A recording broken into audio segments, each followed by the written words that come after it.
Onda Cero, Julia en la Onda.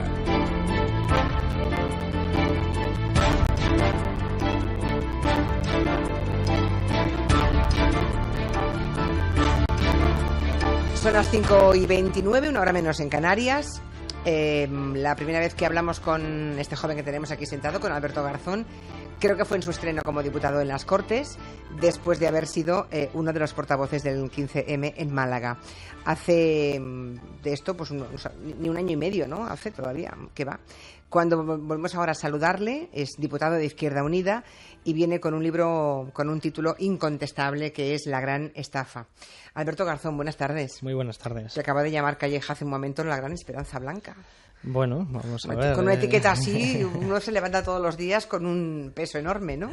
Bueno, está claro que todas las personas que estamos ahora implicados en la primera línea de batalla, pues tenemos una responsabilidad muy importante y para unos pues somos una esperanza y para otros somos un peligro. Yo creo que la historia lo dirá, ¿no? El tiempo. Esperanza o peligro, no está mal visto. Hay una dicotomía que es muy interesante. No sé si ya te ha perdonado el presidente del Congreso de los Diputados por haber afiado la conducta públicamente a Mario Draghi, el presidente del Banco Central Europeo. ¿Se acuerdan ustedes aquel día que Draghi dijo no, en comisión y cerrado a cámaras, sin medios de comunicación, y que tuvimos noticia por lo que organizaron Joan Coscubiela y Alberto Garzón? Pero luego os afiaron la conducta, ¿no? Os lo reprobaron seguramente. Efectivamente, sí. Por una parte, nuestra protesta ante esa, lo que llamamos una comisión clandestina, una comparecencia clandestina, más propia de otro Estado que de un Estado democrático, realmente lo intentamos superar con esta publicación online que íbamos a hacer de la comparecencia. Y ahí, pues bueno, sí nos estuvieron continuamente regañando los Ujieres, quitándonos la conexión y al final pues se pudo lograr porque evidentemente somos diputados y era imposible que un Ujier te quitara en última instancia, te robara los instrumentos de trabajo. Solo faltaría ya. Efectivamente. Pero por el otro lado, mi intervención fue dura en los términos que yo creo que correspondía por parte de nuestro grupo ante Draghi, al que le acusé de ser gran parte responsable de la miseria y la pobreza que se está extendiendo por Europa y le dije que una de esas responsabilidades se debía derivar en una participación en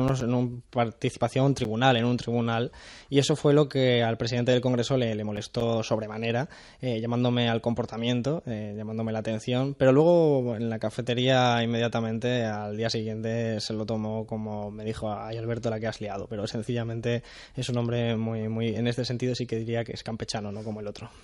¿No como el otro? El rey. El rey no es campechano. A mi modo de ver, no, es pura fachada, pero en cambio el presidente Posadas, desde luego, es una persona que tolera muy bien y sabe manejar muy bien el conflicto diario en el Congreso. Yeah. Bueno, de todas maneras es sorprendente lo que dice Alberto Garzón, ¿no? Un día te echa la bronca y luego llegamos a la cafetería, que es lo que muchos ciudadanos se temen y piensan, que luego en el pasillo te mandas un café, oye, aquí no pasa nada.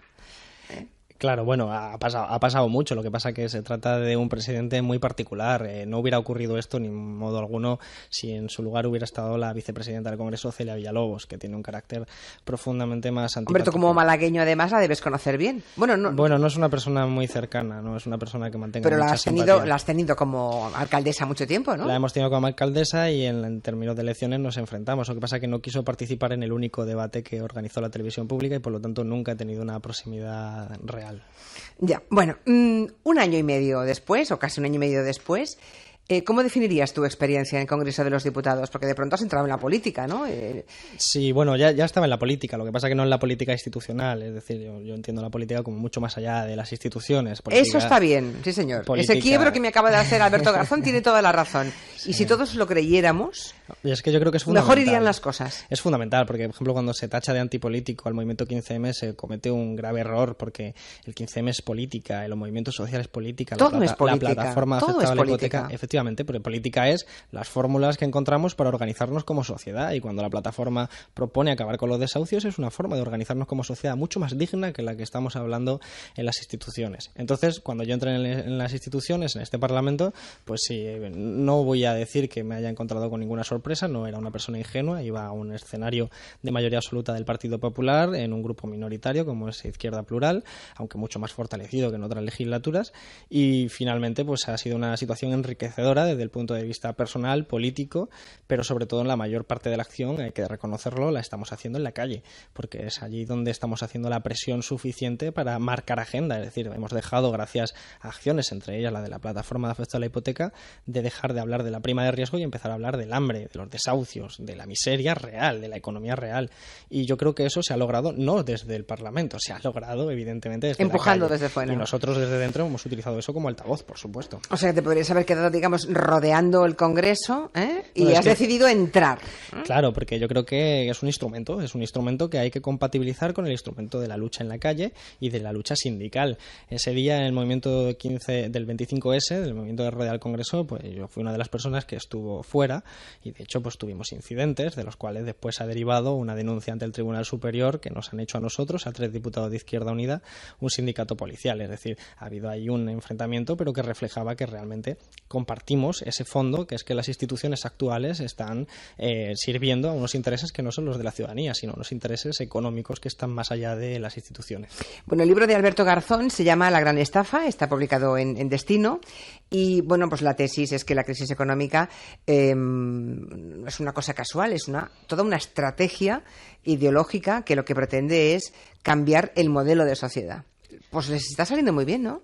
Sí, desde luego. No hay que pensarlo en términos de una estrategia conspirativa, no creo en las conspiraciones. El libro trata de elaborar con rigor cómo funciona el capitalismo, cómo funciona el sistema económico capitalista, y en su desarrollo pues hay que entender que estamos sujetos a una serie de normas que son las propias del capitalismo. Al final, ¿qué ocurre? Que la Troika, el gobierno de Rajoy, los gobiernos no solo de Rajoy, sino también de Grecia y de Portugal, están buscando una forma nueva de crecer económicamente para nuestros países. Esa forma que han elegido ellos, que es una decisión política e ideológica, es la de bajarnos los salarios suficiente para que seamos competitivos en la lucha de vender nuestros productos y que sean suficientemente baratos en frente a productos, por ejemplo, como los de China. De ahí que se deriven reformas laborales, que el propio Banco de España reconoce que la función es bajar los salarios, pero claro, para poder ser competitivos, para poder vender los productos más baratos que los rivales, pues nos sobran un montón de cosas desde su punto de vista. ¿Qué nos sobra? Nos sobran los derechos civiles, los derechos laborales, porque al fin y al cabo los sindicatos son un obstáculo para conseguir eso. Por eso atacan tanto a los sindicatos, por eso atacan a los derechos civiles, pero también sobran los impuestos, la educación pública, la sanidad pública. Es decir, su modelo de crecimiento que han elegido, elaborado técnicamente por los economistas de la Troika, requiere un modelo de sociedad que sea implantado y desde luego de momento la correlación de fuerzas les es favorable. Esperemos que no por mucho tiempo. Desde posiciones conservadoras te escucharán y dirán, eso es una caricatura del capitalismo. No, en absoluto. De hecho, yo ya he tenido varios debates en el Congreso con miembros del gobierno, entre ellos el señor Guindos, y jamás me ha respondido cuál es su modelo de crecimiento. De hecho, la última vez tuvimos la fortuna de dejar entrever ya algunas de las posiciones y dejó claro que el modelo de crecimiento español va a ser un modelo basado en la competitividad. El propio Draghi en la comparecencia dijo que iba a ser basado bajando costes para que nuestra economía encontrara lo que mejor sabe hacer, y tenemos que entender que nuestro país no es un país industrial, es un país basado en el turismo, es un país basado en la construcción y que, bueno, al final quieren bajarnos los salarios de esa forma. Los informes internacionales dicen eso. Es verdad que Rajoy jamás lo va a decir. Hombre, hoy mismo la Comisión Europea ha dicho que detecta buenos síntomas como la enorme moderación salarial española que dice la Comisión que ha provocado la reforma laboral. O sea, eso lo dicen ellos. Sí, y el banco de vez en cuando se les escapa algo. Sí, no se escapa. Yo leo mucho, tengo ese vicio de leer mucho los informes internacionales y también los nacionales. El Banco de España en su informe de enero reconocía que la reforma laboral del PSOE primero y la del PP segundo son exitosas porque están bajando los salarios. Es decir, ese es el objetivo.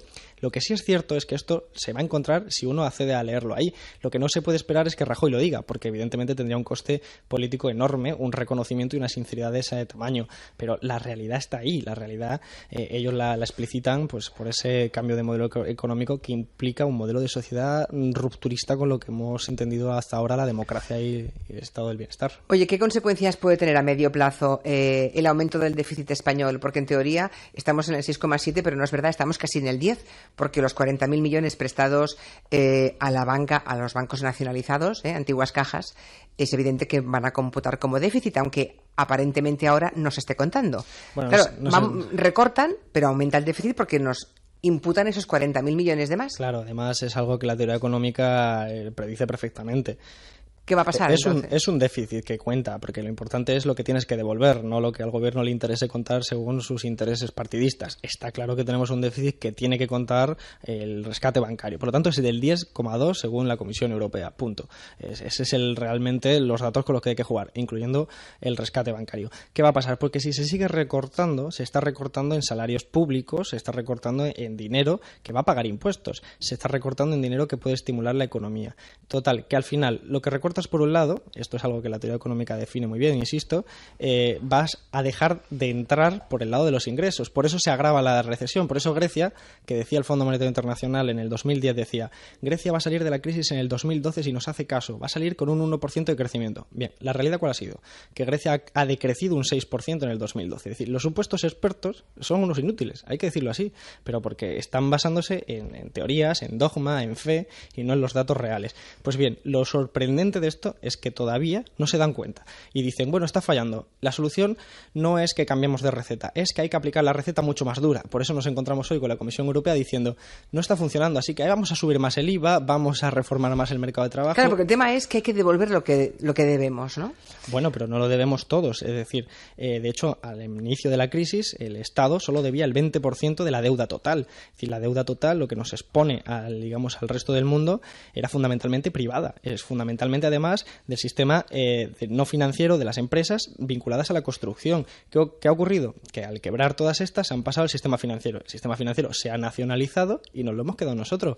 Este es el inmenso relato de la estafa. Es unas pérdidas que ahora son públicas, pero cuando fueron ganancias se las repartieron entre unos pocos. Entonces ahora tenemos un socialismo para ricos que cuando es un capitalismo que da beneficios es solo para los pobres, para una minoría. Entonces evidentemente es el relato de lo que está ocurriendo y ante lo que hay que poner una alternativa encima de la mesa. Te preguntas en el libro de qué sirven las instituciones políticas si no son útiles para resolver los problemas reales de la gente. No sé si tiene respuesta a esa pregunta que casi parece retórica.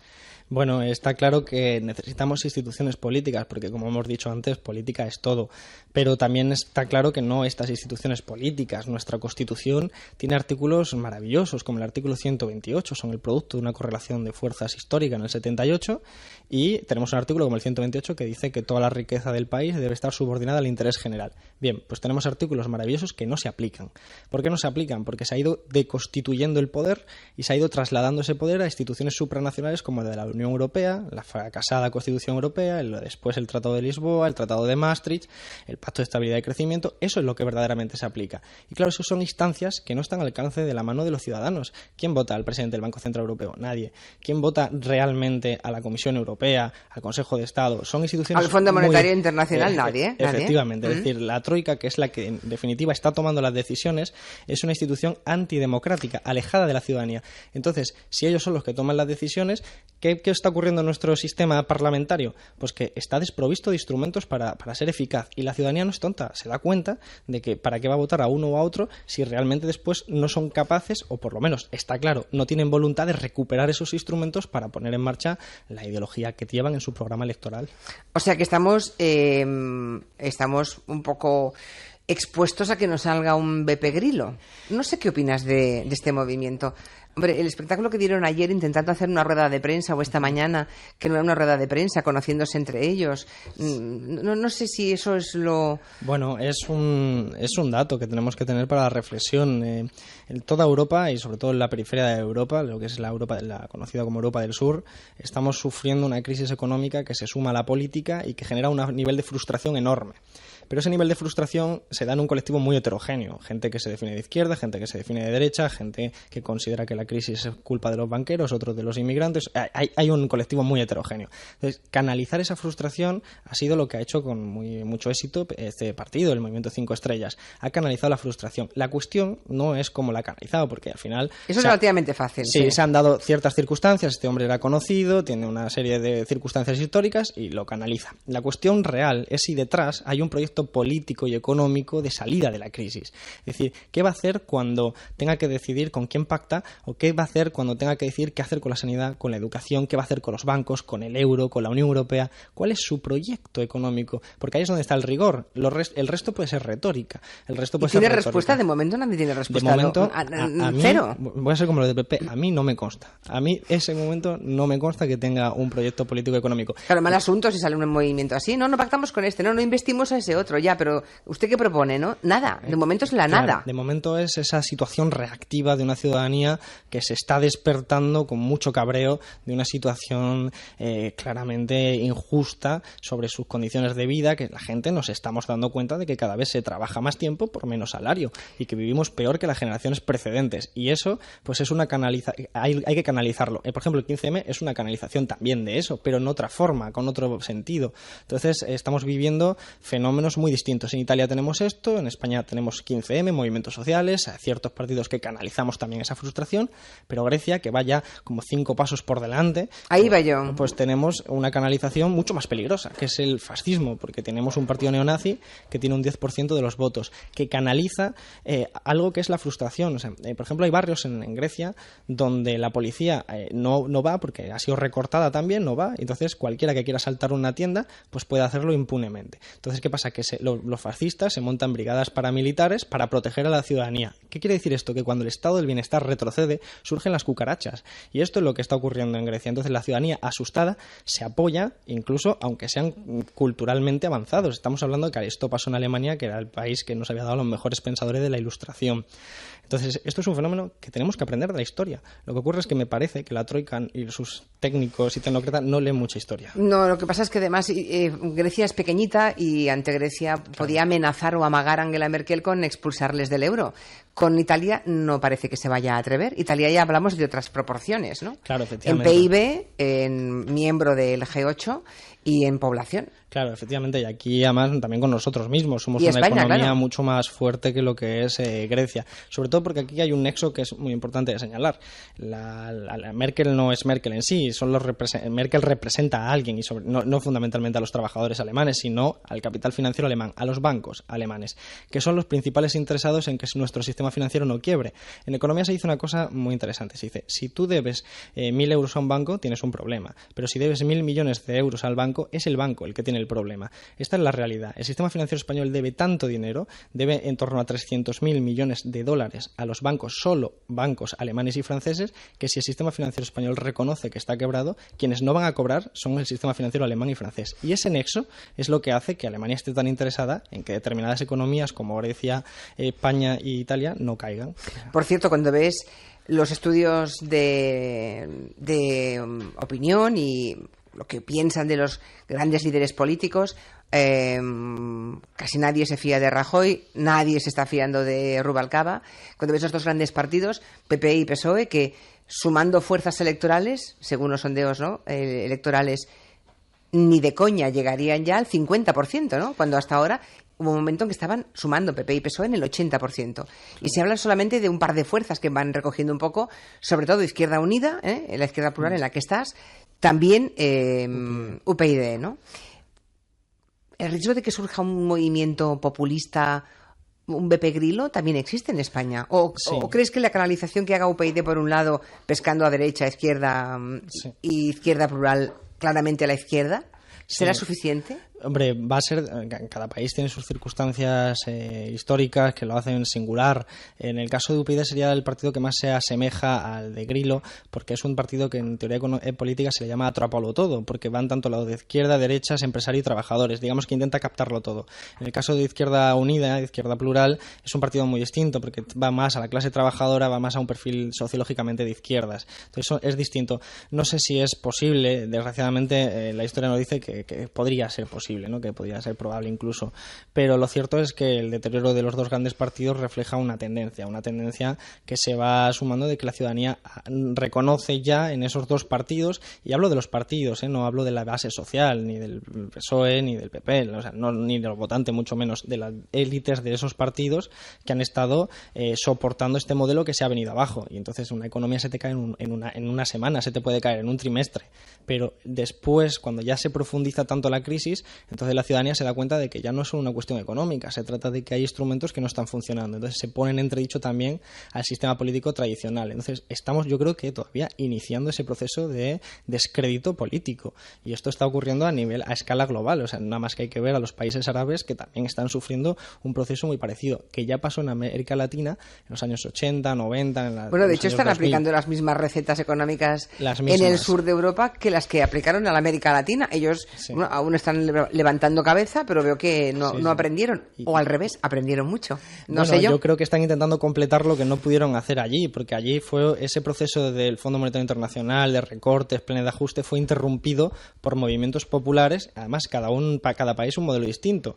No es lo mismo Ecuador que Bolivia, que Venezuela, que Argentina, que Brasil, pero todos ellos pudieron interrumpir ese proceso. Pero también muchos de esos procesos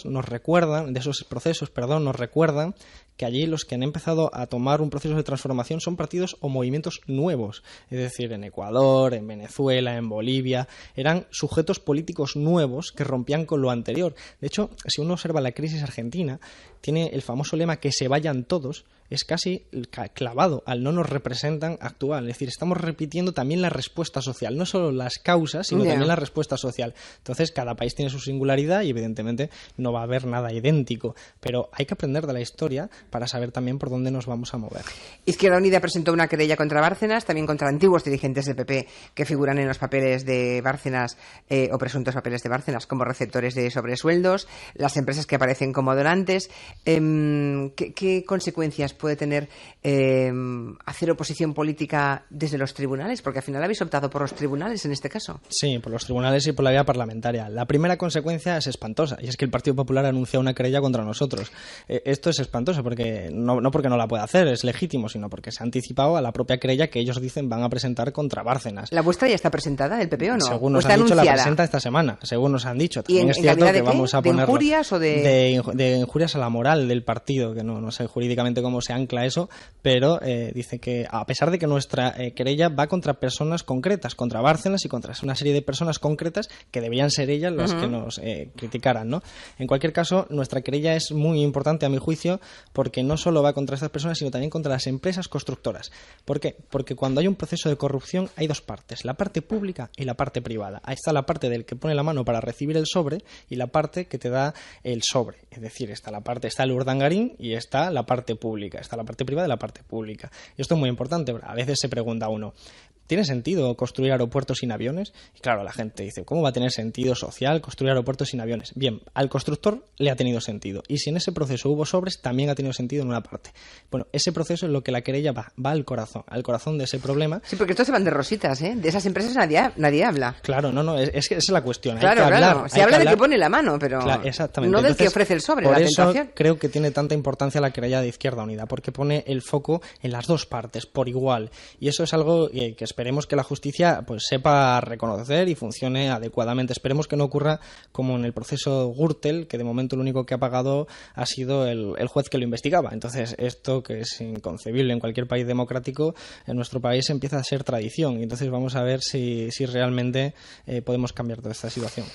Tengo más preguntas y más anotaciones en el libro de Alberto Garzón, esta gran estafa, pero también tengo muchísimos tweets y mensajes en Facebook de montones de oyentes, como 100 y pico, como él es una estrella, entre comillas, es una estrella en Twitter, tiene más de 100.000 seguidores y, bueno, pues la verdad es que tenemos el Facebook y el Twitter lleno de preguntas para ti. Así que me tomo un par de minutos mientras... Perdón, para usted. Claro, es que uno le ve... Ningún problema, ¿eh? No. A los políticos, a sus señorías, siempre de usted, señor Garzón. Lo que pasa es que, claro, cuando pienso que cuando se aprobó aquí la Constitución faltaban 7 años para que usted naciera... Efectivamente. Pues claro, se me de hecho, antes caen los palos de sombrajo. Hemos hablado de Celia Villalobos. Cuando ella entró de diputada yo tenía 1 año. Fantástico. Sí. Bueno, aquí tenemos a Nuria Torreblanca, que ha estado observando, tomando notas y va a hacer la foto de Alberto Garzón. La juventud de Alberto Garzón te sorprende durante 10 segundos, los que tardas en meterte en su discurso y luego desaparece la sorpresa para instalarse la percepción de que tienes delante a un hombre con las ideas muy claras y con una enorme capacidad de convicción.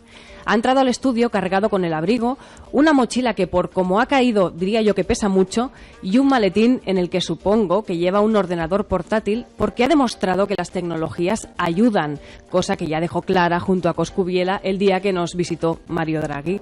Alberto viste como cantaba Martirio, arreglado pero informal, con vaquero azul oscuro y jersey con 3 franjas de color, y las mangas arremangadas para expresarse libremente, abriendo las palmas de las manos como queriendo decir, ¿es que no veis que esto es así? Lleva una barba cuidadosamente descuidada, aunque lo que más destaca de su rostro son las cejas espesas que le dan más profundidad, si cabe, a unos ojos oscuros y brillantes, muy vivos, muy peleones.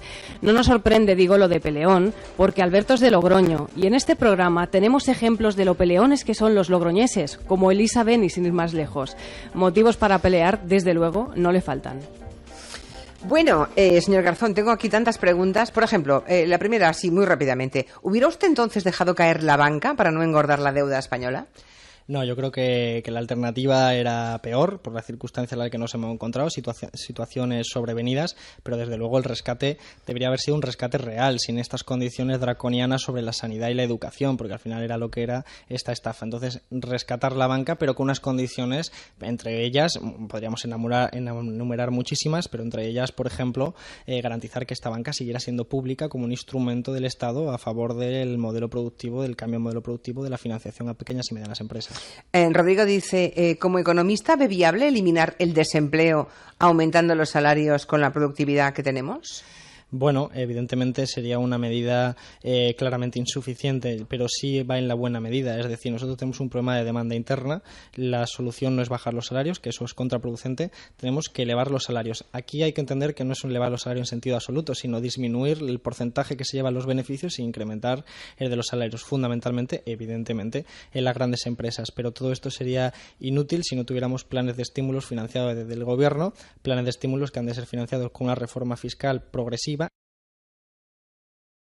europeo que tiene que financiar estos planes de estímulo igual que hace la Reserva Federal en Estados Unidos. Son las, digamos, pero no directrices. Quieren. Ya, pero es que no quieren, dicen que no. No es que no quieran, es que no puede. Es decir, no puede porque su estatuto, ya en el proceso de construcción europea, lo prohíbe. Entonces, prohíbe financiar. Pues hay que cambiar el Banco Central Europeo. Es que no pero son para eso hay que cambiar instituciones. todos los gobiernos de los 27. Bueno, es que estamos en una Unión Europea que es una mentira. Nos han vendido que es la unión romántica de los pueblos de Europa y lo que estamos es en una camisa de fuerzas que nos empuja al desastre. Entonces habrá que quitarse esta camisa de fuerzas, que no significa salirse de la Unión Europea, significa vamos a cambiar esta Unión Europea en un proceso que requiere una correlación de fuerza favorable para aquellos que estamos intentando hacerlo. Bueno, hay muchos piropos para ti en las redes, quede claro también.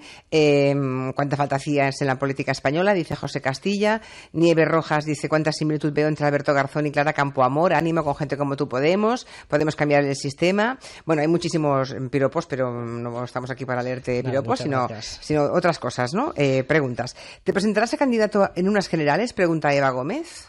Bueno, eso lo decide la organización, es decir, es una tarea colectiva, mi trabajo no es solo individual, entonces si en un determinado momento en el futuro la organización determina que un posible candidato, un buen candidato puede ser yo desde luego estoy aquí para hacer todo lo que corresponda y una de esas funciones puede ser perfectamente esa, pero es una decisión colectiva. ¿Por qué es tan difícil que las izquierdas en este país superen los egos y puedan consensuar actuar frente a la corrupción? Dice Brito Banda.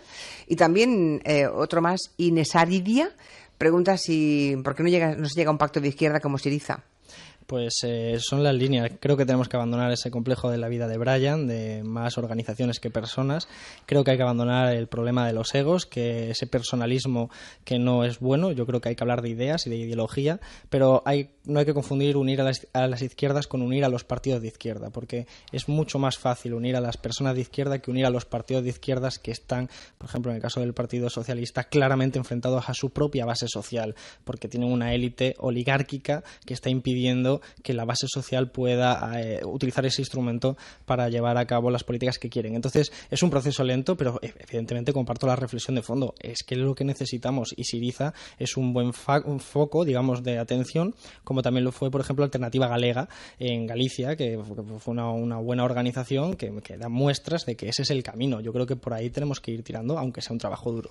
Andrea Manrique dice, solamente se habla de trabajadores, de funcionarios, dice, ¿y los autónomos? Dice, ¿y los pequeños empresarios? También también somos honrados y merecemos reconocimiento, ¿no cree? Hombre, desde luego que sí. Lo que pasa que en muchos casos los autónomos son antiguos trabajadores que han sido modificados su condición a través de las grandes empresas. Estoy pensando un Corte Inglés que tenía camioneros a sueldo y de repente los convierte en autónomos para ahorrarse los costes derivados de su salario y de las condiciones de la seguridad social. Y en segundo lugar, evidentemente, las pequeñas y medianas empresas, que son la mayoría, de hecho son el 99,8% en datos oficiales, son normalmente menores de 10 trabajadores, son las principales afectadas por las reformas del Partido Popular, porque recortan la demanda interna y hacen que la gente se empobrezca y no vaya a comprar a la tienda de la esquina. Por lo tanto, son los principales sujetos, junto con los trabajadores, que tienen que formar parte de esa base social. David Vilchez dice: exponga una medida concreta para que se cree empleo en menos de 6 meses. Bueno, necesitamos dinero, es decir, necesitamos un plan de estímulo, lo decía antes, necesitamos dinero. Una reforma fiscal altamente progresiva es necesaria, pero tenemos que tener en cuenta que jugamos en un escenario institucional donde se puede ir el dinero. Todos recordamos el caso de Depardieu. Entonces, lo que tenemos que hacer es un enfrentamiento frontal contra la Troika para que nos devuelva el Banco Central Europeo, no hablo ya solo del Estado español, sino de toda Europa, para que financie planes de estímulos. Hay que pensar que han ido por esa línea, han aprobado un plan de estímulo para empleo juvenil de 6.000 millones de euros, que es una miseria, es ridículo, no tiene ningún sentido, porque además es un plan hasta el 2020. Bueno, la lógica no está mal, es desenvolver dinero para que se pueda crear empleo, además se podría hacer de forma inmediata. No hay que olvidar que esto no es nada ni siquiera comunista, es decir, esto lo está haciendo Estados Unidos con la Reserva Federal y han llegado a una tasa de paro históricamente baja. Entonces, evidentemente, si no se quiere hacer es porque están caminando en el cambio de modelo de sociedad y porque tienen una opción ideológica que va por encima de los números. Pero es consciente que esa medida no se puede llevar a efecto. Se puede llevar a efecto si luchamos para intentarlo. Ya, sí, pero cambiarán todos los gobiernos de Europa, ¿no? Claro. No necesariamente. De hecho, yo creo que es verdad que sería lo ideal. Es poco probable, dada la correlación de fuerzas actual. Veo más probable y más deseable que nos unamos los países del sur, que son Portugal, Grecia, Italia, España, que compartimos estructuras productivas, estructura económica. O sea, juntos podemos darles un susto, quieres decir. Efectivamente. Esto es una cuestión de correlación de fuerzas. Hasta que el poder no esté asustado, nosotros no vamos a poder conquistar determinados espacios de poder. Pues puede que les asuste a algunos, porque madera hay detrás de Alberto Garzón. La gran estafa. Su libro